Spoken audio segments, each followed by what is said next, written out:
Now it is. All right, good morning. I always forget that I have to project my voice for the live, so I'll try to be loud today.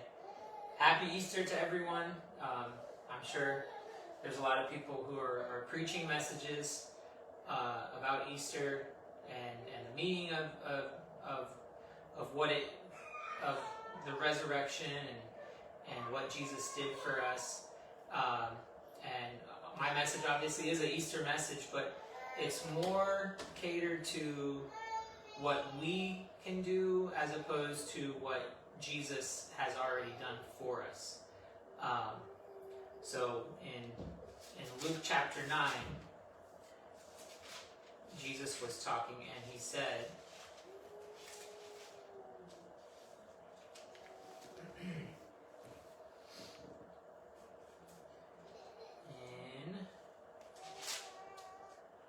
Luke chapter 9 is a long chapter, so I had to find the spot. Jesus said in verse 23, then he said to them all, if anyone desires to come after me, let him deny himself, take up his cross daily, and follow me.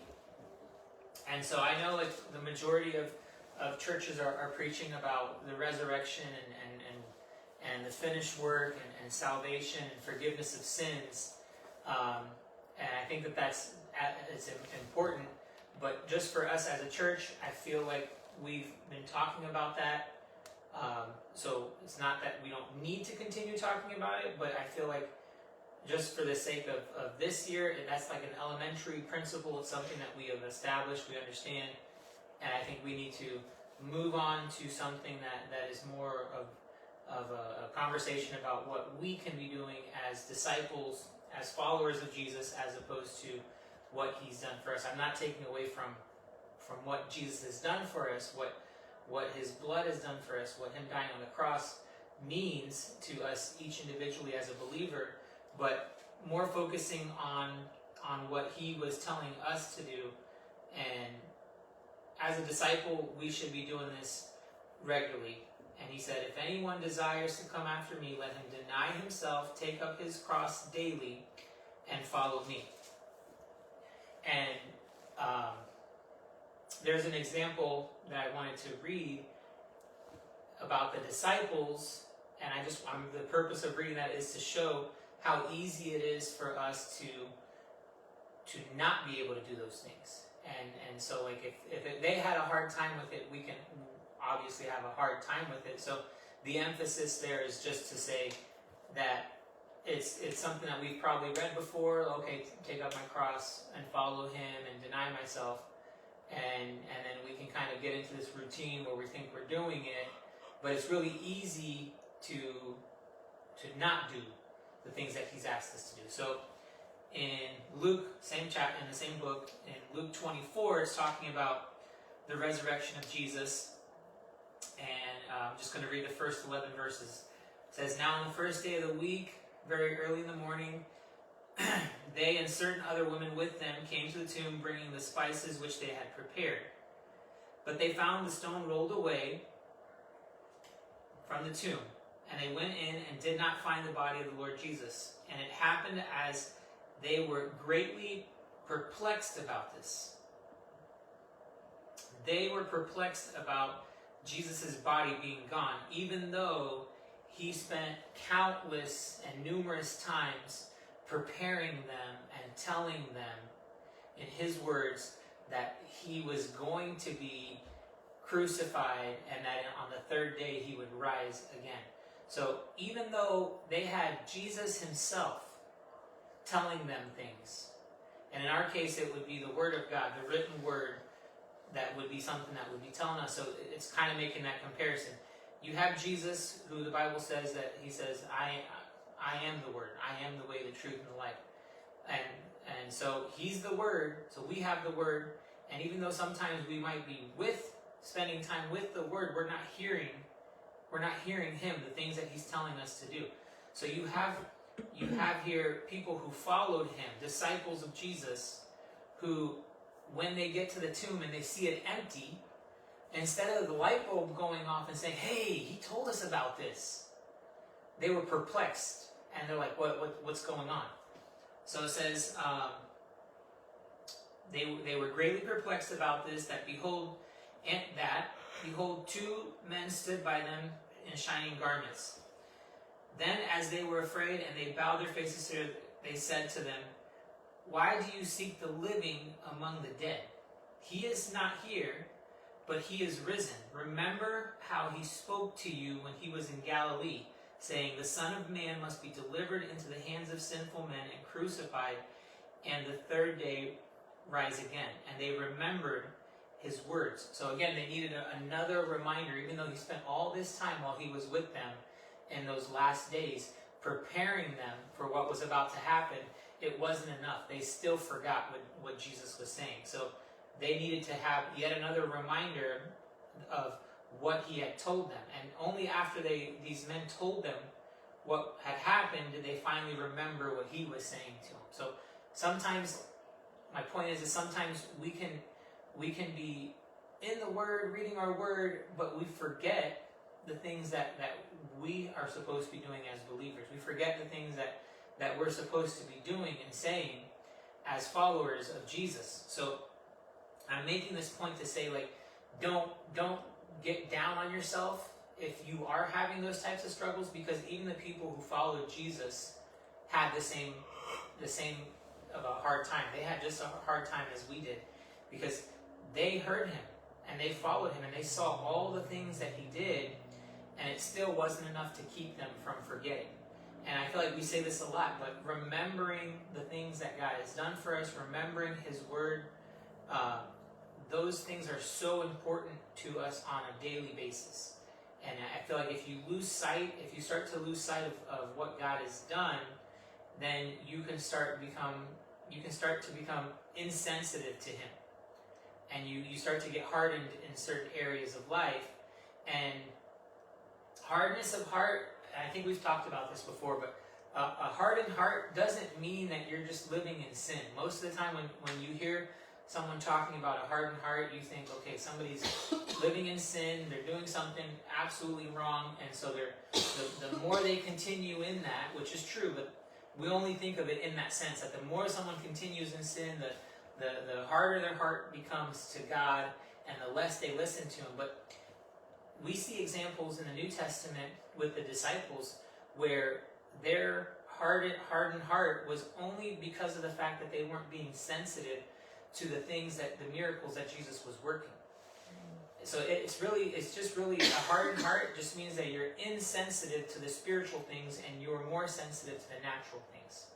So it's not always this like extreme sinful situation where your heart's becoming hardened because of the sin that you're doing in your life. It's also can happen if you're just not being sensitive to God and to hear him. And so that example is in Mark chapter 6, and I'm just going to summarize it. But this is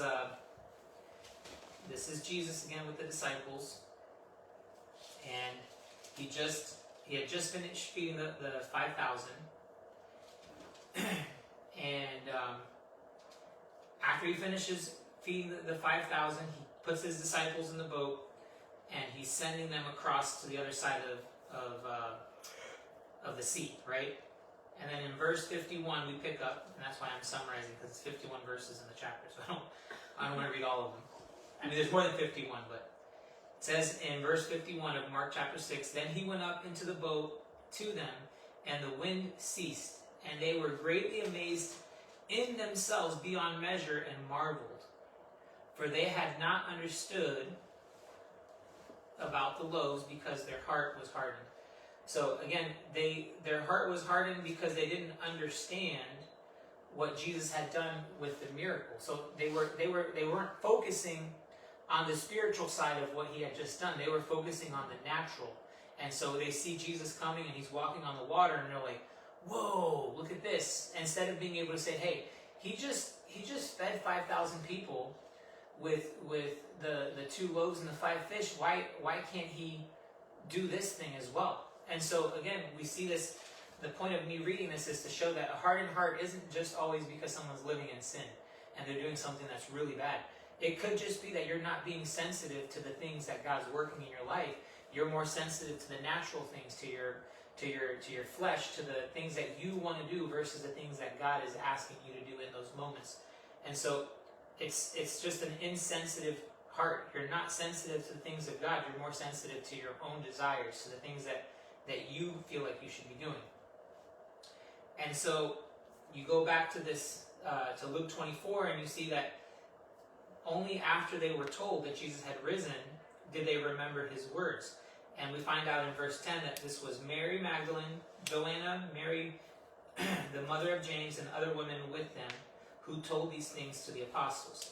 So these women go there, and they don't find Jesus, and then they're finally told, like, hey, he's not here, he's risen, and then it finally hits home for them. Oh yeah, he had told us. He had told us about this, that he was going to be given over, he was going to die, but in 3 days he would rise up again. And so then they went back, and what did they do? They went back to Jesus' followers. So again, we're talking about followers of Jesus. They went to the disciples. Here they're called the apostles, but they went back to tell the 11 remaining of what they saw and what had happened. And it says, and their words seemed to them like idle tales. That word translated is nonsense. And they did not believe them. Like, how easy is it for you to hear Jesus himself, even for us to read the Bible and to see promises that he has for us or commands that he's asking us to do, and how easy is it for us to just to liken it to nonsense? And why? Because you know what we're doing? We're regarding these things as a story, as opposed to regarding this as the living Word of God, as the thing that's going to help us get through every situation in life. Like, all of us can sit here today and think about this week and moments where we had some kind of trial or some kind of hard thing happen, and did we turn to God and did we turn to Jesus and say, hey, I need you in this moment to help me out, whatever that is. You know, whether it's me trying to build a stall or doing mulch around the house or relationships or finances. It's so easy for us, just like it was for them, to forget the things that God is telling us. For them, instead of it like being light bulb, hey, Jesus isn't there, he rose from the dead. We had these angels telling us this, and we saw the stone was rolled away. Why did the disciples say, hey, you know what? I remember not too long ago when Jesus was telling us about this. He said that this was going to happen. Instead, they said their words seemed to them like idle tales, and they didn't believe them. They kind of just dismissed them, like, you're talking nonsense. He's dead. You know, so sometimes it's a matter of, are you going to hold on to the promise? Are you going to hold on to the things that God has for you? Or are they just going to become a fairy tale to you? Something that, like on Easter, people talk about Jesus raising from the dead, and they talk about the resurrection, and sometimes we liken it to a history story. It's something that happened. But these angels said, why do you seek the living among the dead? And even that, you can preach on that. Sometimes we seek Jesus in things that are dead instead of seeking him where we should be. And so why are they going to a place that's dead and trying to find Jesus in a place that's dead? Why aren't they going to where he's told them to go? And I want to read just one of the examples where he was reminding them of the things that were going to happen, because it's such the way that he said it, like I had to do a double take. I'm like, man, he really wanted them to understand what was about to happen. So in Luke chapter 9, it's talking about, Jesus is talking about predicting his death. It says in verse 44, and this is Jesus talking, let these words sink down into your ears. If somebody tells me, hey, let this sink down into your ears, I'm probably going to pay attention to what they're saying, right? I say, okay, whatever he's about to say is really important. So he used that phrase, let these words sink down into your ears, for the Son of Man is about to be betrayed into the hands of men.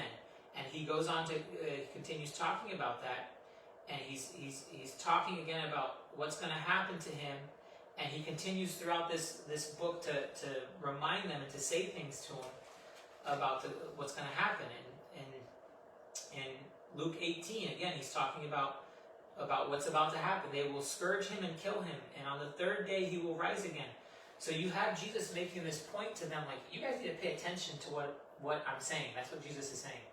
Let these words sink down deep into your ears. Let it get into your heart, so that way when it happens, you're prepared and you know what you should be doing. So it wasn't that easy for them. It wasn't this easy thing that they could just remember. Why? Well, it says in Mark's account of this of the resurrection, this is what he said in Mark 16, which is the last chapter of Mark. Later he appeared to the 11 as they sat down at the table, and he rebuked their unbelief and their hardness of heart, because they did not believe those who had seen him after he had risen.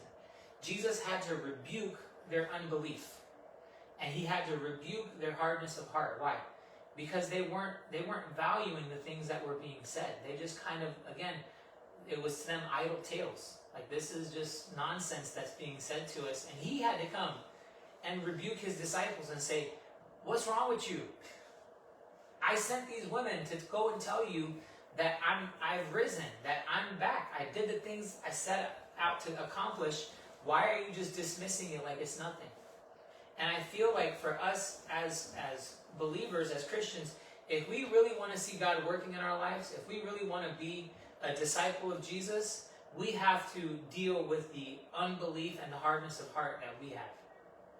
Because again, this hardness of heart is just a lack of sensitivity. You're being insensitive to the things that God has given you. For example, it talks about that we have been given dominion and power over all the power of the enemy. And it talks about, even in this chapter, and this is something that all of us have read, and we know this really well. It says, these signs will follow them that believe. In my name they will cast out demons, they will speak with new tongues, they will take up serpents, and if they drink anything deadly, it will by no means hurt them. They will lay hands on the sick, and they will recover. These are things that Jesus said, these are the signs that should follow the people that are my disciples, the people who believe in me. These are things that all of us as believers should have working in our life. But the problem is that we're allowing ourselves to be filled with unbelief, and we're not being sensitive to the things that God has given us as tools. If he gave us power to do these things, then we should see them operating in our life. And if we're not operating in this power that God has given us as believers, it's because there's areas of our life where we're not sensitive to him, or we've just really started thinking about the Bible and the things that he's given us, the commission, the blessings, and all the things that he's equipped us with. We just view them as something that is just like an idle tale. It's not really anything of real power. So he said, my wife just sat down, so I wanted to read it again. He said in Mark 16, when he was recounting the part of his resurrection, it says in verse 14, he later appeared to the 11 and sat at the table, and he rebuked their unbelief and hardness of heart, because they did not believe those who had seen him after he had risen. And so I was just saying, sometimes we have areas in our lives where we're not sensitive to God, and we don't believe the things that he's telling us. We don't believe the things that are being said about us as believers, because we're not sensitive to it, or we just think of it as an idle tale, like it's something that's just nonsense. Like, you read about the authority that you have as a believer, but you really don't want to seek after that and operate in that, because it's just more of a historical recount of something in a book, as opposed to the power that God has given us to affect change in our lives today. And so going back to Luke chapter 9, when you get this commission from Jesus for us as disciples, because that's really what we should be thinking of ourselves as disciples. It says, if anyone desires to come after me, let him deny himself, take up his cross daily, and follow me. All of us know about the term following somebody, right? Like, there's social media, and you follow people. You only follow people that you care to follow, or you hold some kind of value in the things that they share. We don't follow people on social media if we don't care about them. Like if you don't have any interest in following somebody, you're not going to follow them. But if there's something interesting about that person, you follow them, right? So that's a good way to think about this. Do we follow Jesus? And if we don't, is it because we don't find the things that he's commanding us to do, this walk as a believer, we don't find it as something that's interesting? Do we regard it as something that's just a historical recount of Jesus, and that they're really, like, we in our hearts don't really believe that there's power in the things that he's saying there is power in? So when you read this, to me, number one, denying yourself means that you have to stop doing it in your own strength. And whatever that is. Like, I'm saying it that way, but this can be for anything. We always try first to solve problems in our own strength, and then the last resort is, I've tried everything that I can do, kind of like the woman with the issue of blood, right? She went 12 years spending all of her money on doctors, trying to do everything she could in her own strength. And then the last resort was, okay, I'm going to go and have Jesus help me out with this. That's kind of how we do it. We try to do things in our own way. We don't rely on God. We don't ask Jesus to lead us and to help us in the things that we're trying to accomplish. And then when nothing else works, okay, well, now I guess I need to try it Jesus' way, because obviously I can't figure this out myself. But the truth is, as a disciple, you're supposed to deny yourself. And it says to take up your cross daily. Like, this is a daily thing that you should be doing. You should deny your way of doing things, even if it's something that you're used to doing. And it sounds silly, but the importance of it is that it keeps you connected to Jesus. If you wake up every morning and you make your wife coffee, right? Even in that, you should be like, all right, God, I want to make the best coffee for my wife today. And every day, you should take that approach. Even if it's the same job that you can do with your eyes closed, you should still not seek to do it your way, and be sensitive to God and allow Him to lead you. Let His ways be the way that you go every single day. And taking up your cross daily, to me, taking up your cross daily means that you're willing to endure whatever comes as a result of you doing it God's way. Because the truth is, the Bible said that for believers, it's not an if, it is you will suffer for persecution. So there's going to be persecution that comes from you trying to walk this life out the way that Jesus asked you to do it, the way that He commanded you to do it. And sometimes it's going to be people making fun of you. Jesus was mocked all the time. He was mocked all the time for saying the things that He did and doing the things that He did, but it didn't stop Him.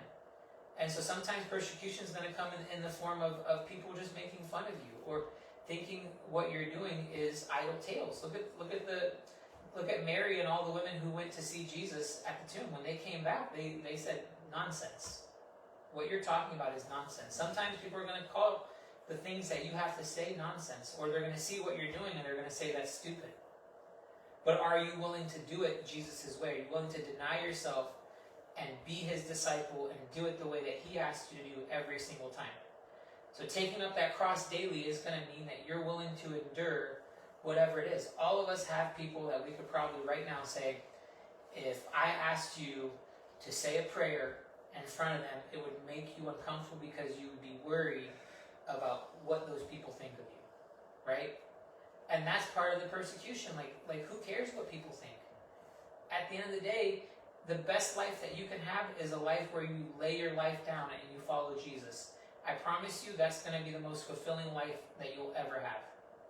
And the final thing He said was follow me. That term, when you look it up, that means to get in the same way as someone. So if you're following somebody, you're heading down the same path that they're going on. So following Jesus, again, Mary Magdalene had 7 demons that she was delivered of. And she didn't just say, thank you, Jesus, and peace out. She followed Him. She immediately, and we see this with the disciples, they immediately left what they were doing and they started going after Jesus. They went in the same way as Him. Why? Because they held value in the things that He did and the things that He said. So for us, it's the same. It should be the same. that we should put value on the things that he's asking us to do, and we should be following him every day in our lives. And it should be something that is of value to us. And if it's not, then go back to what he was talking about with the disciples when he appeared to them after he rose from the dead. He rebuked them for their hardness of heart and their unbelief. Then there's areas of our lives where we need to seek out those things, the things that are causing that unbelief, the areas where we're not sensitive, and we need to make those changes. So again, it's not the most rosy and rainbows message for Easter, but to me it's just a call to action. It's a call to action for all of us as believers, that we are supposed to deny ourselves, take up our cross daily, and follow after him. Why? Because a life living for yourself is, at the end of the day, you're going to feel so empty.